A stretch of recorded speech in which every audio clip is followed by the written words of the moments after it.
দেখেন কি সুন্দর কালার আসছে, এত সুন্দর, এত মজার এই শাকটা রান্না করে যে এত মজা লাগবে সেটা ভাবতে পারিনি। আসসালামু আলাইকুম, সবাই কেমন আছেন? কে কে চিনেন এই শাকটার নাম হচ্ছে নোনতা শাক। আমার হাজব্যান্ড এটা নিয়ে এসেছে। এটা সহজে সব জায়গায় পাওয়া যায় না, তো সে নিয়ে এসেছে। আর এই শাকটা খুবই তাজা ছিল। তো আজকে এই শাকটা আমি রান্না করব চিংড়ি মাছ দিয়ে।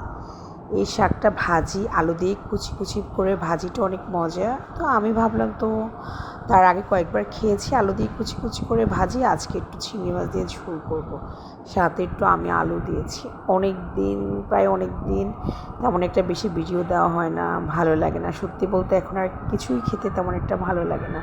রুচির যে ভেরিয়েশন হয়, রুচি যে মানুষের চেঞ্জ হয়, সেটার বাস্তব প্রমাণ আমার এখন তেমন একটা কিছুই ভালো লাগে না। তো এই জন্য ভাবলাম যে একটু অন্য কিছু ট্রাই করি। এই জন্য আমার হাজব্যান্ডকে বললাম যে একটু ডিফারেন্ট কোনো একটা শাক নিয়ে আসতে।